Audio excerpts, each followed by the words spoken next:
हो गए, that is called what, clustering. तो क्लस्टरिंग वाले पार्ट से आप बहुत अच्छे से वाकिफ हो गए कि यार हमारे को बहुत सारा डेटा ऐसे क्लस्टर करके सेग्रीगेट करना पड़ता है कि ये डेटा इस पर्टिकुलर प्रोजेक्ट से रिलेट करता है, ये P2 प्रोजेक्ट से रिलेट करता है, ये P3 प्रोजेक्ट से रिलेट करता है, this is kind of thing. तो ये सारी चीजें अगर हमें मैनेज करनी है या हमें ये इसके बेसिस पे कोई प्रोडिक्शन जनरेट करना है या हमें कुछ रिकमेंडेशन जनरेट करनी है, सो वी यूज व्हाट, के मीन एल्गोरिथम। इस अनसुपरवाइज्ड लर्निंग में एक दो एल्गोरिथम्स और मैं आपको बताऊंगा अलग से, but this is not a regular part, मतलब हर बार यूज नहीं होते वो एल्गोरिथम, बट मेरे को कुछ एल्गोरिथम्स और हैं मेरे पास जो हम लोग यूटिलाइज करते हैं कभी कभी, इन केस जब हमारे पास कोई ऑप्शन नहीं होता है। ठीक है, so I am going to discuss about the K mean. तो के मीन क्या करता है, K mean is the cluster algorithm, clustering algorithm, और ये किसके अंदर आता है, अनसुपरवाइज्ड लर्निंग में आता है। तो अनसुपरवाइज्ड लर्निंग में क्या दिक्कत होती है, यस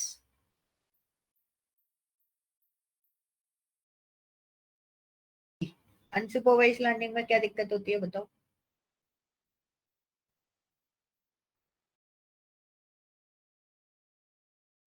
सुपरवाइज लर्निंग में हमारे पास क्या होते हैं, इनपुट्स होते हैं, बट अनसुपरवाइज लर्निंग में हमारे पास क्या नहीं होते, इनपुट्स नहीं होते। तो हमें क्या करना होता है, और डेटा कैसा होता है, अनलेबल्ड डेटा होता है। अनलेबल्ड डेटा का मतलब क्या हो गया कि उस डेटा आपका बहुत ज्यादा मैच्ड होता है। तो जब अगर आपका डेटा मैच्ड होता है, अनलेबल्ड होता है, अनक्लासिफाइड डेटा होता है, उसको हमें क्या करना पड़ता है, लेबलिंग करनी पड़ती है, यानी कि उसको विदाउट एनी सुपरविजन वो डेटा एंट्री हुई है। फॉर एग्जाम्पल अभी हम जैसे बात करें अमेजोन प्राइम है, तो अभी तक अमेजोन प्राइम पर कुछ और देखा जा रहा था। On 5th July after launching the Mirzapur season 3, अब अमेजोन प्राइम का डेटा कैसा हो गया, डिसबैलेंस हो गया। जो लोग मिर्जापुर जैसे सीजन नहीं देख रहे थे वो उस टाइप की कैटेगरीज भी देखना स्टार्ट कर दिए। सो this is called what, unsupervised format. कभी भी कुछ भी किसी भी टाइप का डेटा आपका किसी भी पैटर्न या किसी भी फॉर्मेट में आ सकता है। तो अब उस डेटा को एनालाइज करना, उस डेटा को क्लस्टरिंग फॉर्मेट में, या हम उसको डेटा को बोलें कि उस डेटा को एक फॉर्मेटेबल और प्रिडिक्टेबल मॉडल में लेके आना, उस पर्टिकुलर पार्ट के लिए we use what, K means algorithm. ठीक है, आप एक तरीके से ये भी समझ सकते हो, this is kind of recommendation format कि ये बंदा क्या देख सकता है, एक जर्नल रिकमेंडेशन हम उसमें प्रिडिक्ट कर सकते हैं। फॉर एग्जाम्पल कोई पर्सन, कैसे अगर हम बात करें किसी भी शादी के माहौल में है तो उसके सॉन्ग स्टाइल्स कुछ और होंगे, मतलब किसी अलग टाइप के सॉन्ग सुनना पसंद करेगा। बारात जा रही है तो अलग टाइप के सॉन्ग प्ले होते हैं। This is kind of thing, clustering format. आप देखोगे इवेंट अलग है, the change of event, song जो प्ले हो रहे हैं वो भी चेंज हो रहे हैं उसके अकॉर्डिंग। तो पार्ट्स आपके अलग अलग होते हैं। और इस चीज में क्लस्टरिंग के मामले में अगर हम बात करें तो बहुत एक एग्जाम्पल है डीजे वाला। सो दिस इज अ पार्ट कि उसको सिनेरियो समझना होता है कि किस तरीके से उसकी ऑडियंस कैटेगराइज हो रही है, हालांकि वो भी यही कर रहा होता है, but this is a different part. वो ऐसे ही कर रहा होता है, हम इसमें कहाँ करना चाहते हैं, हम प्रोग्रामेटिकली फॉर्मेट पे या मैथमेटिकली फॉर्मेट पे करना चाहते हो, वो कैलकुलेटेड नहीं है, but our data is calculated. ठीक है, so this is called what, K means algorithm. बहुत छोटा सा पार्ट है और बहुत इजी सी चीज है। ठीक है, और के मीन एल्गोरिथम आपको ये सिखाते हैं कि डेटा को कैटेगराइज यानी कि लेबल्ड में कैसे लेके आया जा सकता है। तो दिस इज कॉल्ड व्हाट, के मीन एल्गोरिथम। तो बेसिकली के मीन एल्गोरिथम प्रोसेस करने से पहले मैं आपको डेटा दिखाऊंगा, कौन सा, CSV फॉर्म। तो मेरे पास तीन चीजें हैं।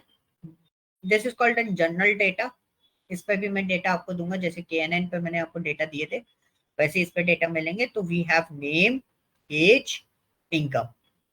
ओके, तो यहाँ पे नेम हमारे पास अवेलेबल है, एज हमारे पास अवेलेबल है, और यहाँ पर इनकम्स हमारे पास अवेलेबल है, अलग अलग इनकम्स अवेलेबल। ठीक है, तो अब हम क्या करना चाहते हैं, हम एज के बेसिस पे वी वांट टू प्रिडिक्ट कि उस पर्टिकुलर पर्सन की, सपोज एक पर्सन है जो 30 years ओल्ड है, उसका सैलरी 20 to 24 lakhs है अभी पर एनम CTC।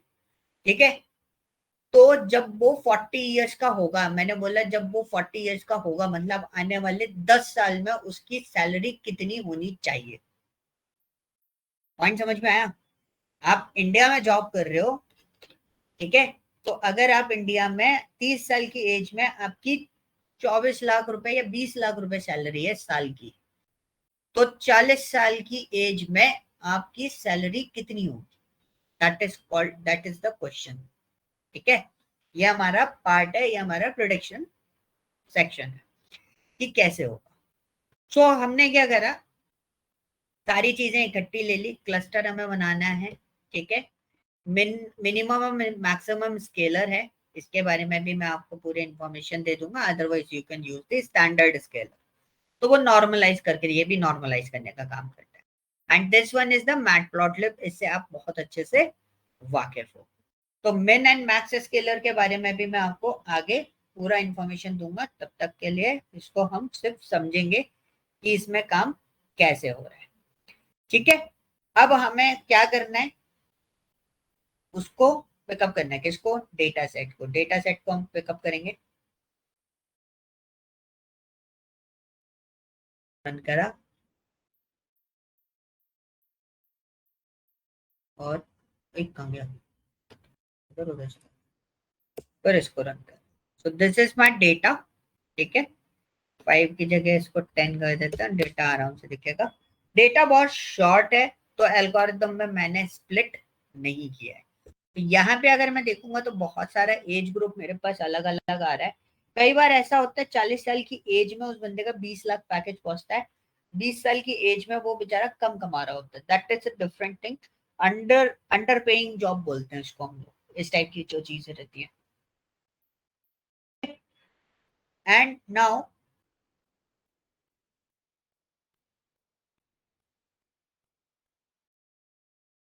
अब मैंने क्या करा, इनकम है, एज है, एज और इनकम के बेसिस पे स्कैटर्ड किया ग्राफ।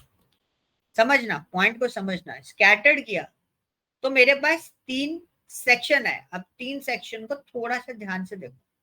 तीनों सेक्शन कैसे है, एक ये वाला पार्ट है, ये वाला सेक्शन, तो यू कैन सी जिसका एज 27 साल से लेके 32 साल तक, एक पर्टिकुलर सेक्शन देखते हैं, यहाँ से लाइन अगर मैं रखूं तो 32 साल तक की एज तक का बंदा का सैलरी जो है वो 80,000 के आसपास जा रहा है। ठीक है, वहीं पर 35 एज वाला जो बंदा है, 35 से 42 एज, इसमें दो फॉर्मेट हमारे को मिल रहे हैं। एक जिनकी सैलरी 1,20,000 1,60,000 से ऊपर तक जा रही है, और एक सेक्शन ऐसा है जिनकी सैलरी 80,000 तक के अंदर रह जा रही है। तो ये दो सेक्शन हमें मिले, ये दोनों पार्ट मैंने किस बेसिस पे डाले, ये जर्नली जो डेटा हमारे पास अवेलेबल है उसके बेसिस पे हमने फिटअप किया हुआ है। ठीक है, अब हमारे को कितने क्लस्टर यहाँ पे दिखाई दे रहे हैं, बेसिकली आपको कितने क्लस्टर दिखाई दे रहे हैं? 3 दिखाई दे रहे हैं, एक ये रहा, एक ये रहा, एक ये रहा। So it's depends on you, आप क्लस्टर बहुत आराम से बना सकते हो। ठीक है, और एक और चीज इसके वो भी बता देता हूं आपको। मिनट रुकना, मेरा सिस्टम अटक गया है, लोडिंग।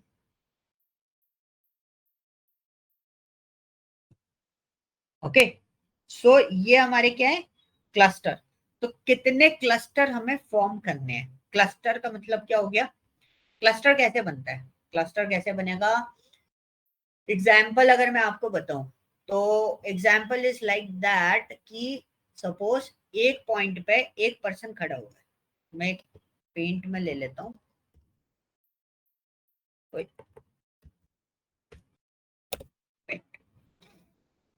तो ये मेरे पास,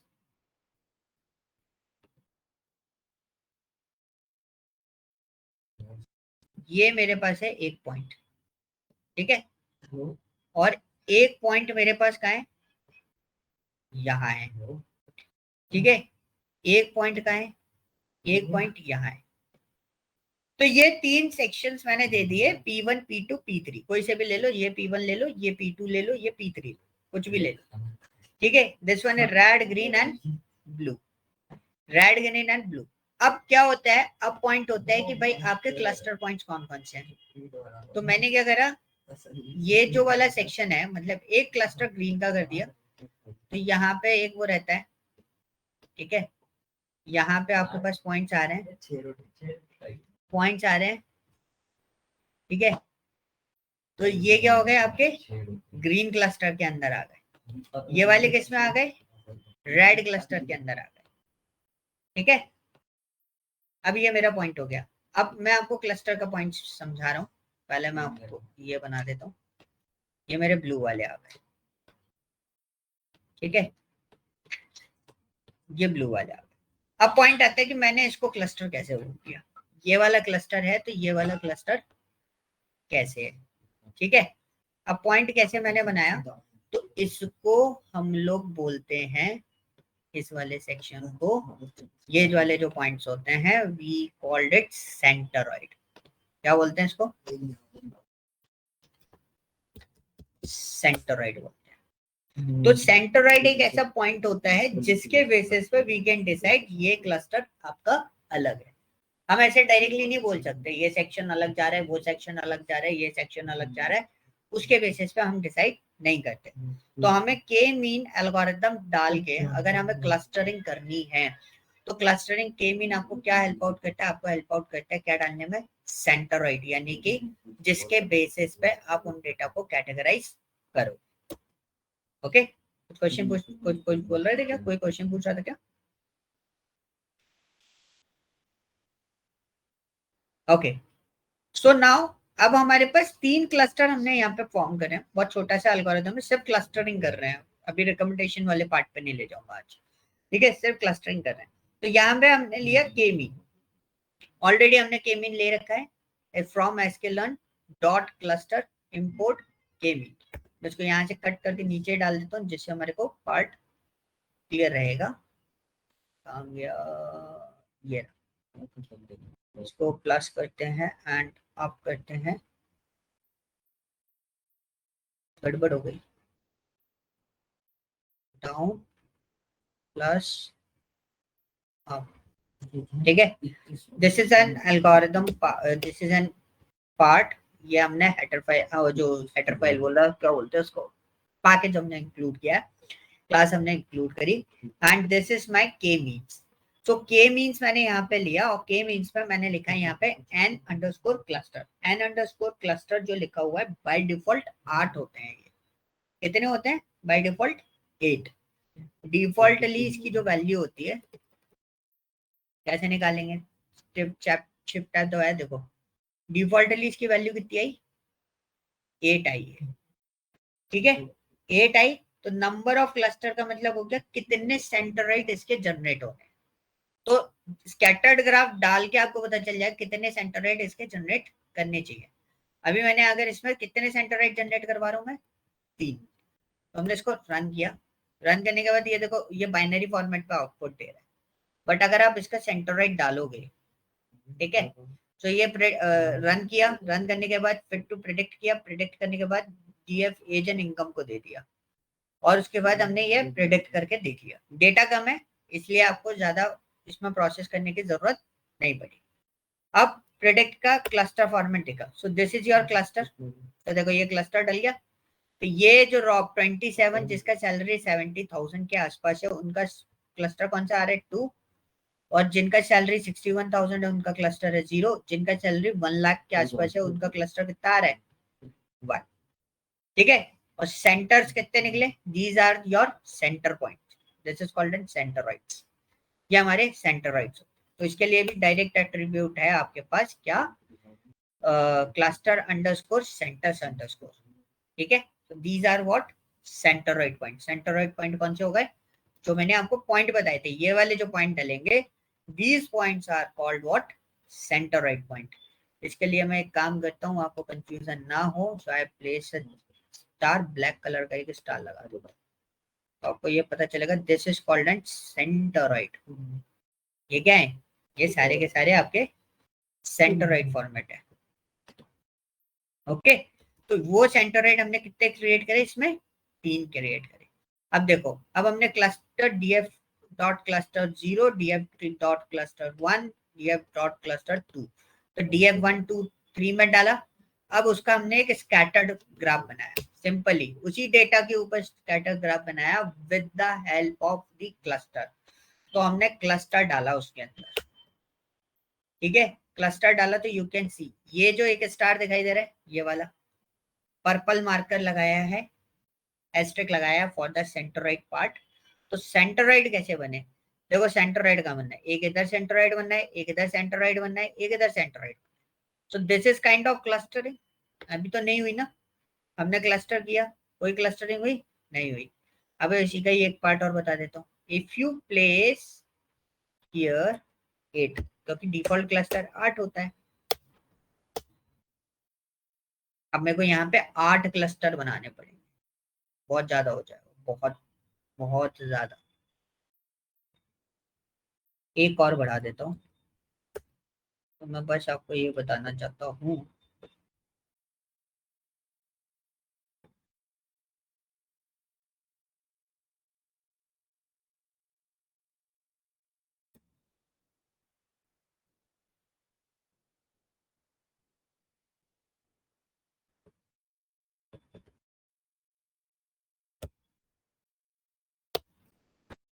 देखो आगे क्लस्टर 8 क्लस्टर आ रहे हैं, जो कि हमने टोटल क्लस्टर कितने बनाने थे, 3 ही बनाने थे। तो मैं कोई क्लस्टर नहीं बढ़ा रहा हूँ, मैं वही क्लस्टर रख रहा हूँ आपको, जिससे दिक्कत ना हो।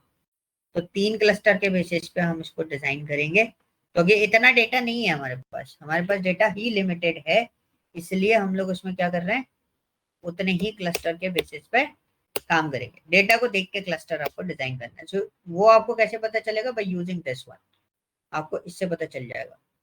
कैसे, स्कैटर्ड ग्राफ से, ऊपर वाला जो स्कैटर्ड ग्राफ है उससे पता चल जाएगा कितने क्लस्टर हमें यहाँ पे क्रिएट करने हैं। ओ, ये क्या, कहाँ से आ गए,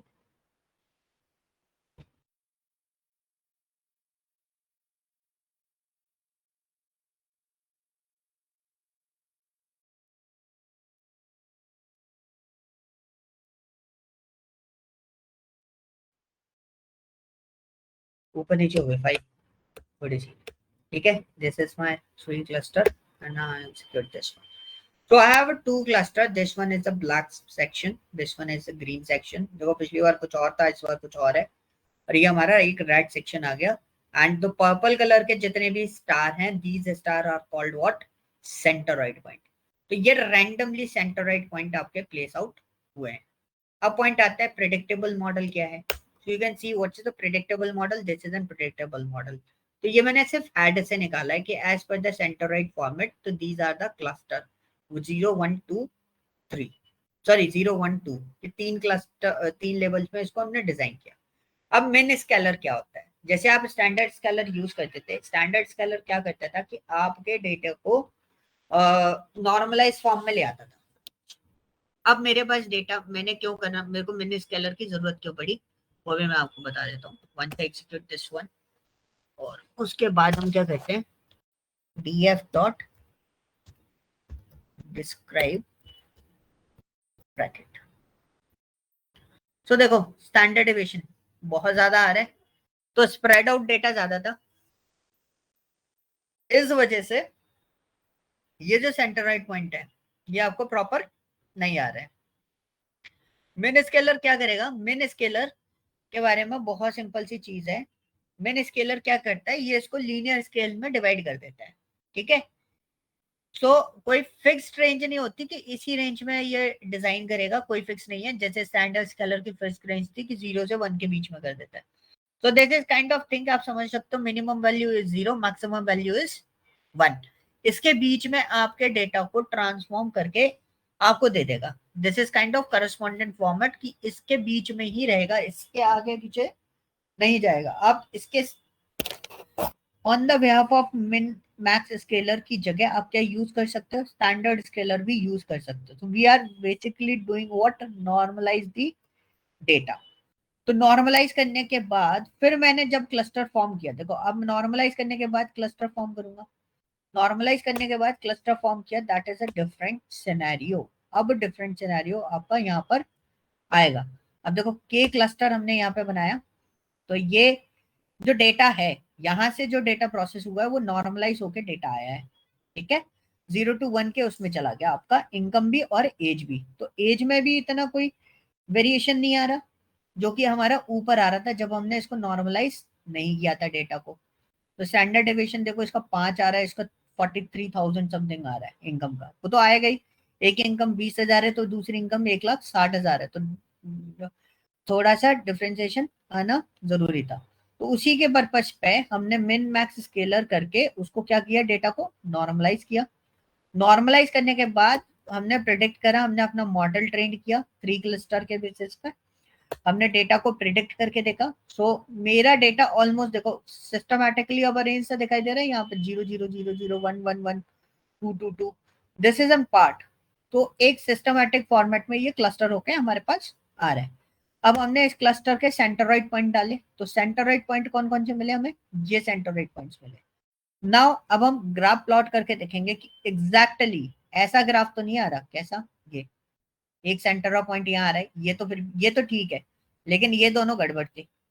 इस पे 3 पार्ट आ रहे हैं, इसमें सारे आ रहे हैं। ऐसा हो सकता था कि ग्रीन वाले इधर हो जाए, ब्लैक वाले उधर हो जाए, लेकिन ये स्प्रेड आउट हो रहा है, तो ये प्रॉपर नहीं था। इसलिए हमने नॉर्मलाइज करके डेटा को इसको प्रिडिक्ट कराया। प्रिडिक्ट कराने के लिए हमने इसे रन किया, रन करने के बाद we will look into this कि ये वाला देखो, अब देखो सेंटरॉइड पॉइंट का है, इसके नियर बाय इनके बीच की डिस्टेंस जो होती है वो देखी जाती है। यहाँ पॉइंट से यहाँ तक का डिस्टेंस कम है, तो मतलब इस सेंटर से इसके नियर बाय डिस्टेंस वाले जो डेटा है वो सारे इस सेंटरॉइड के अंदर आएंगे। ग्रीन वाले में इस सेंटर से, मतलब इस सेंटरॉइड पॉइंट से लेके ये डेटा जितना डिस्टेंस ले रहा है, बाकी किसी और सेंटरॉइड से इसका डिस्टेंस नहीं होना चाहिए उतना, इसका डिस्टेंस इससे कम है, तो इसलिए इसके सेंटरॉइड के पास आ रहा है। अब देखो इस डेटा से आपको क्लियर हो जाएगा, ये डेटा इसके पास में, ग्रीन वाले के पास में, इसलिए ग्रीन दिखा रहा है।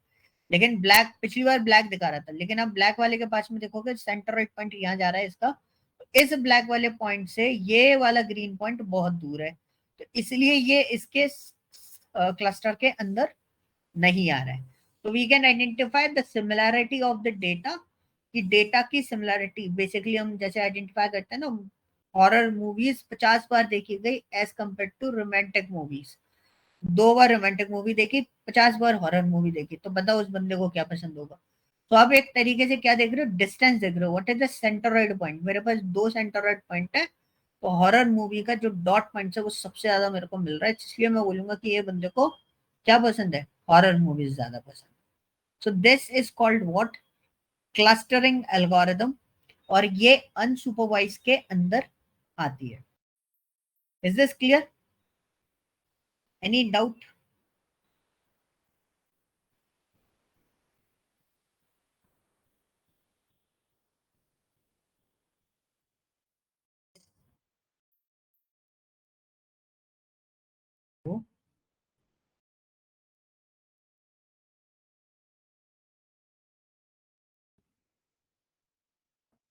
सर मैं तो ना एक बार फिर से रिकॉर्डिंग देखूंगी, ठीक है, मेरा बार बार ना ब्रेकअप भी हो रहा है और वैसे ऑन ऑफ भी हो रहा है।